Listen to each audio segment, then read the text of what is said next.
जय हिंद एवरीवन। दो चैप्टर्स आप लोगों के फिनिश हो चुके हैं, complex number and sequence and series. जितने भी क्वेश्चंस हमने करे हैं, जितने भी लेक्चर्स हमने बनाए हैं, वो सब कट टू कट आपके डिफेंस से रिलेटेड है। आप प्रीवियस ईयर करने की कोशिश करोगे लेक्चर्स को देखने के बाद तो इजीली आपके क्वेश्चंस लगेंगे, इस बात की श्योरिटी है। और जिस जिस वैरायटी के क्वेश्चंस आपके एग्जाम में बनते हैं या बन सकते हैं, उन सब पर हमने काम किया है। अब से हमारा नया चैप्टर शुरू हो रहा है, कोऑर्डिनेट ज्योमेट्री। इसके अंदर 2D से रिलेटेड जितनी भी चीजें हैं, उन सब पर हम डिस्कस करेंगे। Straight line, pair of straight line, parabola, ellipse, circle, इन सब पर हम चर्चा करने के बाद चलेंगे कैलकुलस के ऊपर। ठीक है, तो स्टार्ट करने जा रहे हैं कोऑर्डिनेट ज्योमेट्री। ठीक, बहुत ही इजी टॉपिक है, कुछ लिमिटेड ही फॉर्मूले हैं, लिमिटेड ही चीजें हैं। बस आपको संयम रखना है और धैर्य के साथ काम करते जाना है। तो अपने प्रॉपर तरीके से नोट्स बनाओ, उनका रिवीजन करो। ठीक, तो कुछ बातें हम पहले कोऑर्डिनेट ज्योमेट्री की सीख लेते हैं। सबसे पहला 10th क्लास में, देखो मैं आपको बिल्कुल बेसिक से करवाऊंगा। ऐसा नहीं है कि मैं सीधा 11th क्लास से करवाना शुरू कर दूं, 12th नहीं। मैं बिल्कुल बेसिक से करवाऊंगा क्योंकि हर एक चीज का मैं यूज करूंगा। ठीक, तो सबसे पहले 10th क्लास में जो आपने चीज पढ़ी है, what is distance between two points. किन्हीं भी दो पॉइंट के बीच की जो डिस्टेंस होती है, सपोज एक पॉइंट है मेरे पास P x1, y1 और एक पॉइंट है मेरे पास Q x2, y2। तो इन दोनों पॉइंट्स के बीच कितनी डिस्टेंस है, इस डिस्टेंस का फॉर्मूला आप 10th क्लास में पढ़ के आते हो। So what is the distance PQ is square root of x2 minus x1 का whole square plus y2 minus y1 का होल स्क्वायर।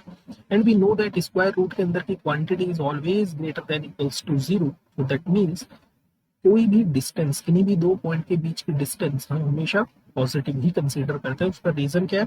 क्योंकि डिस्टेंस स्क्वायर रूट के अंदर है और स्क्वायर रूट के अंदर हम हमेशा पॉजिटिव क्वांटिटीज को पढ़ते हैं। क्लियर है ये बात? ठीक है। सेकंड चीज, जिन जिन चीजों को मैं यूज करूंगा उन सब चीजों को आपके सामने पहले रख रहा हूँ।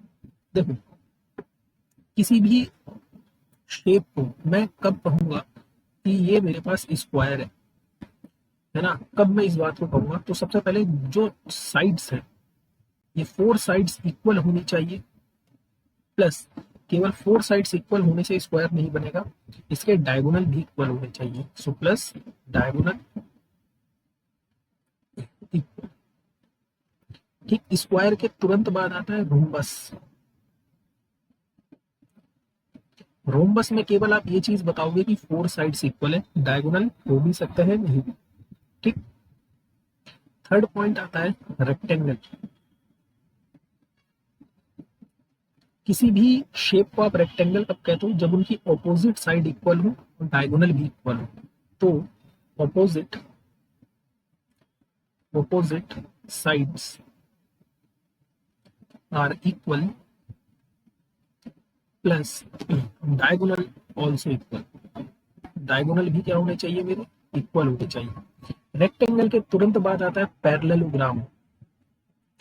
पैरेललोग्राम में केवल आप ये बताओगे कि आपकी अपोजिट साइड्स इक्वल है। ये बात क्लियर? तो ये 4 चीजों का यूज हम करेंगे और आपके क्वेश्चंस बनते भी हैं। ऐसा नहीं है कि इनसे आपके क्वेश्चंस नहीं बने, बनते भी हैं। ठीक, तो इन बातों का यूज करके distance formula.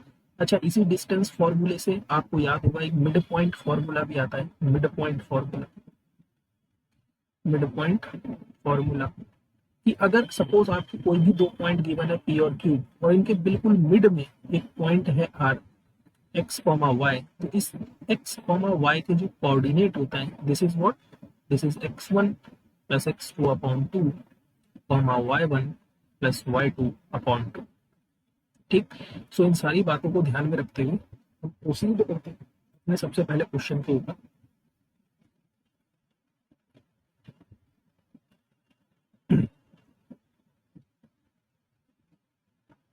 So what we have if P and Q are 2 points जिनके कोऑर्डिनेट आपको ये गिवन है।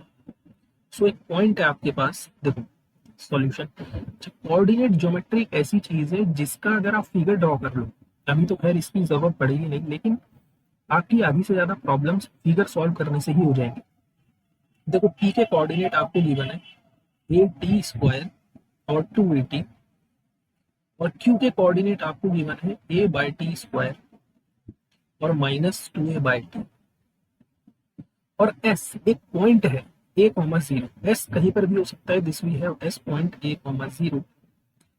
तो आपको ये बताना है कि इस एस पी का और इस एस क्यू का हार्मोनिक मीन क्या होगा। You know what is harmonic mean, किन्हीं भी तीन नंबर का हार्मोनिक मीन क्या होता है ये आप जानते हो। तो आपको सबसे पहले क्या करना है, ये डिस्टेंस कैलकुलेट करनी पड़ेगी हार्मोनिक मीन कैलकुलेट करने के लिए। तो फर्स्ट हम क्या करेंगे, हम डिस्टेंस कैलकुलेट करेंगे। सो सबसे पहले मैं कैलकुलेट करूंगा व्हाट इज एस पी। तो एस पी कैलकुलेट करने के लिए ये मेरा x1 y1 हो गया और ये पॉइंट मेरा x2 y2 हो गया। सो डिस्टेंस फॉर्मूला क्या कहता है, this is square root of x2 minus x1 का होल स्क्वायर, मतलब at स्क्वायर माइनस a का whole square plus y2 minus y1 का whole square. So this is 4a square t square. ये बात clear है। सो ये मेरे पास क्या आ गया, ये मेरे पास एस पी आ गया ना। उसको और सॉल्व करते हैं, इसका हम ब्रैकेट ओपन करते हैं। So we have square root of a square t raise to the power 4 plus a square minus 2 a square t square और plus 4 a square t square. ठीक। सो एस पी की जो value है, this is what, this is square root of, देखो 4a square t square यहाँ पर है और a स्क्वायर, अच्छा ठीक है ठीक है, this is what, this is a square t raise to the power 4 and this we have minus 2a square t square and this is plus 4a square t square. तो ये कितना मिलेगा आपको, plus 2a square and t square और plus का a square आपके पास बच गया। So S P is what, देखो a स्क्वायर इस पूरी इक्वेशन से मैं कॉमन ले सकता हूँ, उसको मैंने स्क्वायर रूट के बाहर कर दिया।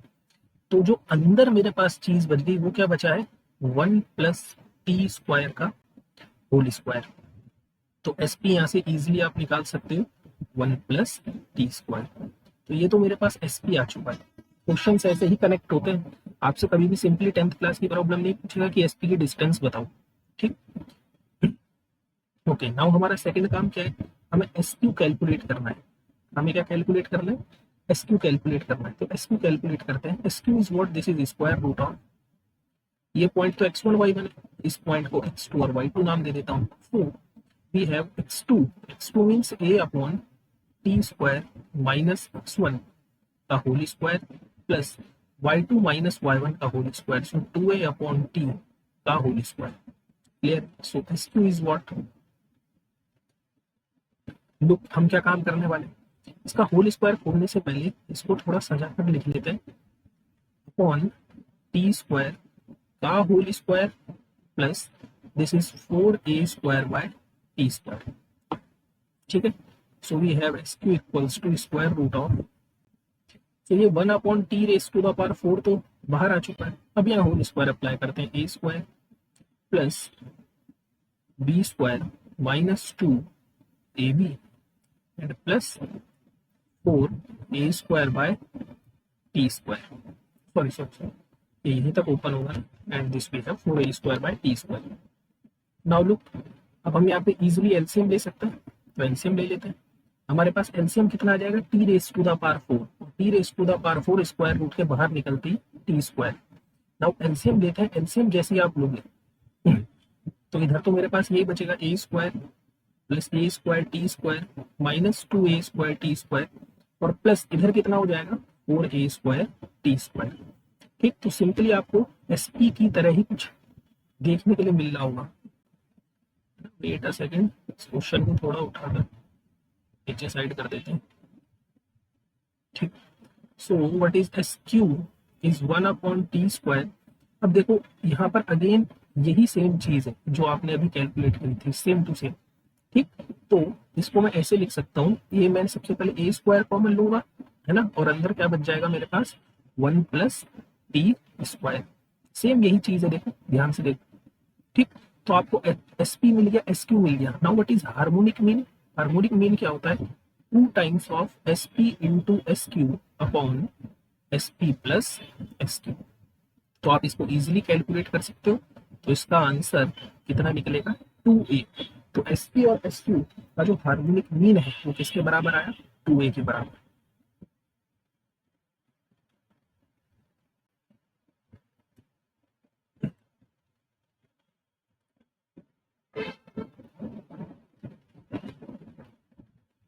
Okay, next one. If the coordinate of the midpoint of the side AB and AC of a triangle, देखो सबसे पहले तो आपको फिगर ड्रॉ करो, तो आपको एक ट्राइंगल गिवन है, ये मेरे पास एक ट्राइंगल गिवन है। इस ट्राइंगल में आपको कोऑर्डिनेट्स देखो AB और AC, सपोज इनके नाम दे देते हैं हम A, this we have B and this we have C। AB का मिड पॉइंट आपको गिवन है, यहाँ पर कहीं पर होगा mid point, this point is D 3,5 and AC, इस AC का मिड पॉइंट आपको गिवन है, this point is E and -3, आपसे BC जानना चाह रहा है कि what is the distance of BC। तो आप याद करो, आपने 9th 10th क्लास में ट्राइंगल वाले चैप्टर में एक चीज पढ़ी होगी, ये DE लाइन जो है ये मिड पॉइंट है दो साइड्स का। अगर मैं इनको आपस में ड्रॉ करूं तो ये जो लाइन बनेगी, this line is parallel to the BC, है ना। और ये जो BC लाइन है, this BC line is nothing बस ट्वाइस ऑफ DE। हम ये चीजें भूल जाते हैं छोटी क्लासेस में। तो आपसे BC पूछा है, so this is 2 times of square root of DE के बीच की डिस्टेंस इज व्हाट, -3 का होल स्क्वायर, x2 - x1 का whole square plus y2 - y1 का whole square. So BC is what, this is 2 times of square root of 9 का square 81 plus 8 का square 64। So BC is 2 times of this we have 5 and 145। सही क्या है, ओ sorry यहाँ 36 आएगा ना, 3 और 3 6, तो यहाँ पर 36 आएगा, 36 तो यहाँ 100 बचेगा, 100 का स्क्वायर रूट 10 होता है। सो जो ये डिस्टेंस है BC कितनी आ गई आपकी 20। क्लियर है ये बात।